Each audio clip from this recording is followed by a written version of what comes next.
Amoeba पृथ्वी पर पाए जाने वाले सबसे पुराने यानी प्रिमिटिव जीवों में से एक हैं। नेचुरल हिस्ट्री म्यूजियम के मुताबिक 40 करोड़ साल पहले ये पहली बार अमीबा स्कॉटलैंड में मिला था। ये एक कोशिकीय जीव बैक्टीरिया, वायरस या फंगस से अलग होता है। अमीबा अपना सारा काम एक ही सेल से कर लेता है, यानी कि जैसे कि हमारा जो मानव शरीर है, मानव शरीर अनेक कोशिकाओं से मिलकर बना है, सेल यानी कि कोशिका। उसी तरह अमीबा सिर्फ एक ही सेल से काम करता है, एक ही सेल से बना होता है। अपनी ऊपर परत मेम्ब्रेन की मदद से अमीबा या तो फूड पार्टिकल से चिपक कर उसे खा जाता है या फिर किसी दूसरे जीवों के शरीर में पैरासाइट बनकर रहने लगता है। दिमाग संक्रमित करने वाला ब्रेन ईटिंग अमीबा क्या है? अगर हम इसकी चर्चा करें तो ब्रेन ईटिंग अमीबा का नाम नेग्लेरिया फाउलेरी है। ये अमीबा धीरे धीरे दिमाग के टिश्यू नष्ट कर देता है। नाक के रास्ते मानव शरीर में घुसता है और फिर दिमाग तक जाता है। यह अमीबा पानी में तैरते वक्त संक्रमित करता है। ब्रेन ईटिंग अमीबा इंसानों के शरीर में घुसते ही इन्फेक्शन फैलना शुरू कर देता है। इसके लक्षण 1 दिन से लेकर 12 दिनों के भीतर दिखने शुरू हो जाते हैं। शुरुआत में सिर दर्द, उल्टी और बुखार होते हैं। इसके बाद शख्स के गर्दन में अकड़न, दौरे आने शुरू हो जाते हैं। कई लोग कोमा में चले जाते हैं। संक्रमण तेजी से फैलता है और औसतन 5 दिनों के भीतर संक्रमित शख्स की मौत हो सकती है। इसमें 97% डेथ रेट शामिल है। हम बात कर रहे हैं 14 साल का अफनान अपने दोस्तों के साथ गांव के एक तालाब में तैरने के लिए गया था। जैसा कि आम तौर पर लोग ऐसा करते हैं, गर्मियों के दिनों में गांव के तालाब पोखरों में नहाते हैं, यहाँ तक कि नदियों में भी नहाते हैं। और जो समुद्र के किनारे होते हैं वो जैसे जो बीच होता है जिसे कहते हैं, जैसे कि जुहू बीच हो गया या मरीन ड्राइव हो गया, इन सारी जगहों पर क्या करते हैं, लोग घूमते हैं और वहाँ पे नहाकर समुद्र में आनंद उठाते हैं। इसी तरह से बच्चे अफनान अपने दोस्तों के साथ गया और 2-2.5 घंटे तक तालाब में तैरने के बाद जब वो वापस लौटा तो 30 जून को अचानक उसके सिर में तेज दर्द होने लगा।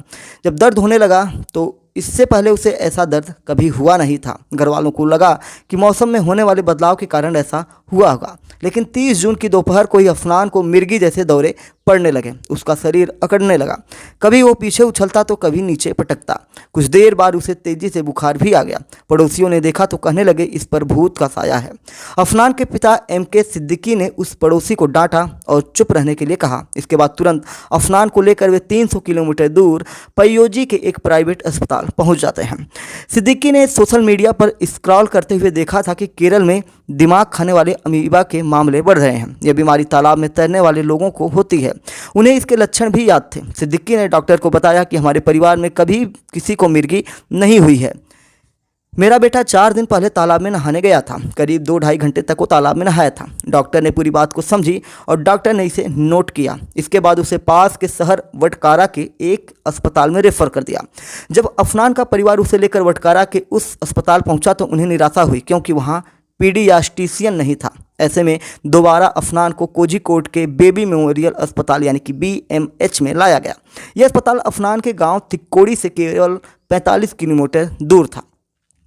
BMH के पीडियाट्रिशियन और paedia intensive care specialist doctor Abdul Rauf ने जो बातें मीडिया को बताई हैं, उनके अनुसार अगर हम बताएं आपको तो उन्होंने बताया कि उन्होंने सारे टेस्ट किए और उन्होंने कहा कि PAM के 2 केस वो पहले भी देख चुके थे। एक मरीज का तो इलाज अभी भी हो रहा है। और उन्होंने ये भी बताया कि अफनान तालाब में तैरने गया था और इस कारण इसे PAM केस मानकर डायरेक्ट हैंडल करना शुरू कर दिया गया।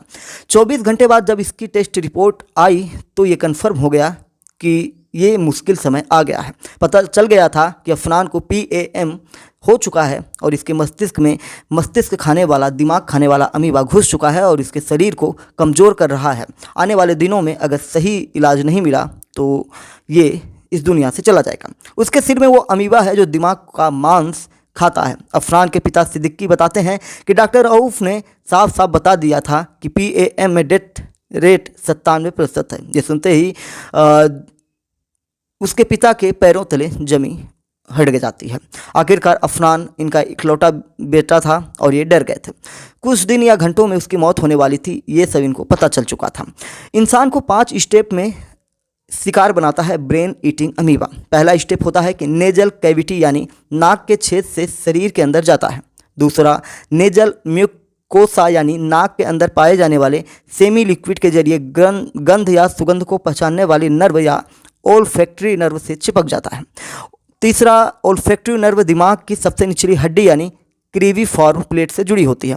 इस रास्ते से अमीबा खुशबू को पहचानने वाली नर्व तक पहुंचता है। इसके बाद ये दिमाग की कैविटी यानी ब्रेन कैविटी में पहुंचकर चिपक जाता है और धीरे धीरे ब्रेन टिश्यू को नुकसान पहुंचाने लगता है।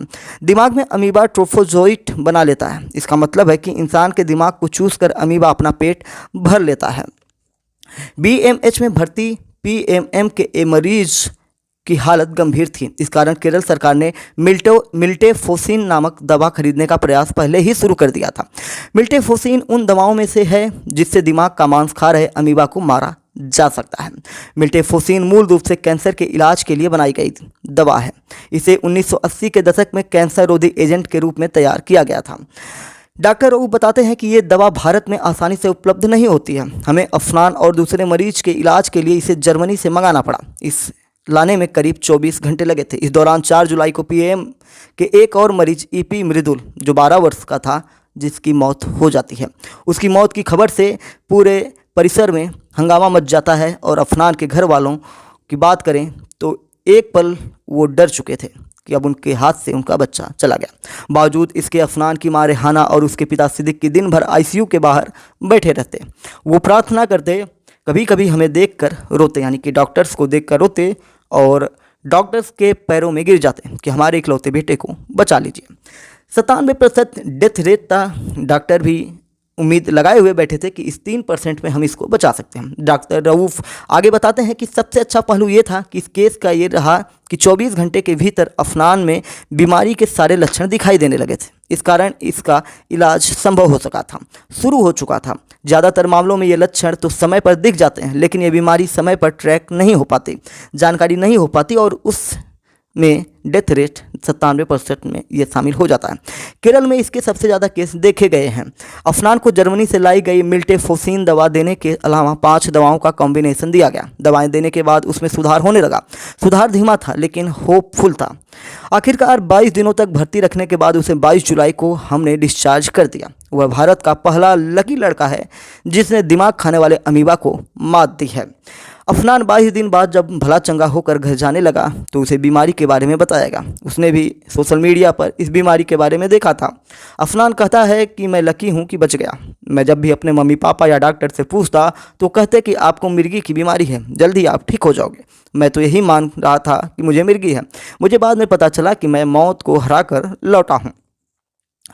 इसके दुनिया भर में बहुत सारे मामले मिले हैं। बात करेंगे 1965 में जब पहली बार इसके मिलने की बात सामने आई। 1965 में पहली बार मिलने के बाद से लेकर अब तक 56 सालों में दुनिया में नगलेरिया फ्लोवेरी यानी ब्रेन ईटिंग अमीबा इन्फेक्शन के 381 मामले सामने आ चुके हैं। इनमें से 154 केस अकेले यूनाइटेड स्टेट्स में पाए गए हैं। 2022 में पहली बार साउथ कोरिया में इससे जुड़ा केस पाया गया था। सीडीसी के मुताबिक अमेरिका में इससे संक्रमित हुए 154 लोगों में केवल 4 लोग ही जिंदा बचे हैं। अमेरिका के अलावा भारत, पाकिस्तान और थाईलैंड में भी इससे जुड़े मामले सामने आ चुके हैं। केरल में अमीबिक मेनिंगो एन्सेफेलाइटिस का सबसे पहला केस 2016 में आया था। इसके बाद 2019, 2020 और 2022 में एक केस मिला था। इन सभी मरीजों की मौत हो गई थी। 3 जुलाई 2024 को कोझिकोड जिले के फेरोके के 12 वर्षीय ईपी मृदुल की भी मौत हो चुकी है। 12 जून 2024 को कन्नूर के 13 वर्षीय वी दक्षिणा की भी मौत हो चुकी है। 20 मई 2024 को मल्लपुरम के मुन्नियूर के 5 वर्षीय फडवा की भी मौत हो चुकी है। कुल मिला जुलाकर एक लकी साबित हुआ कौन ये बच्चा जो थिकोड़ी गांव का रहने वाला था और अब दुनिया के नक्शे में थिकोड़ी को बड़े बड़े वैज्ञानिक अपने नज़रिए से देख रहे हैं कि किस प्रकार से इस बच्चे की जो डेथ रेट थी उसमें से निकाल के इसको बचाया गया है और आने वाले समय में ऐसे मरीजों को बचाने की कोशिश लगातार की जाएगी। तो उम्मीद है कि दिमाग संक्रमित करने वाला ब्रेन ईटिंग अमीबा यानी कि दिमाग खाने वाले अमीबा के बारे में आपने जाना होगा और भविष्य में ऐसे अगर लक्षण आपको दिखाई पड़ते हैं जैसे सर में दर्द हो, बुखार आए और मिर्गी जैसी चीज़ें दिखाई दें, अगर उस परिवार में किसी को मिर्गी नहीं है और उस बच्चे को या व्यक्ति को मिर्गी नहीं है, महिला को मिर्गी नहीं है और ऐसे लक्षण दिखाई दें तो इस पर तुरंत आप डॉक्टर से मिलें और भूत जैसी चीज़ों में, जहाँ पर लोग अंधविश्वास में पड़ जाते हैं, ऐसी चीज़ों में ओझा ओझैती करने से बचिए और आगे डॉक्टर्स के पास जाइए और साइंस की मदद से आप अपने बच्चे को बचाइए, अपने परिवार को बचाइए जो भी उससे संक्रमित है, या पास पड़ोस में अगर ऐसी आप लक्षण वाली चीज़ें देखते हैं तो उनको इन चीज़ों के बारे में बताइए और ये वीडियो लोगों तक शेयर करिए जिससे भी वो जागरूक हो सकें दिमाग खाने वाले अमीबा के बारे में, जिसे हम ईटिंग अमीबा भी कहते हैं। जय हिंद, नमस्कार, भारत माता की जय।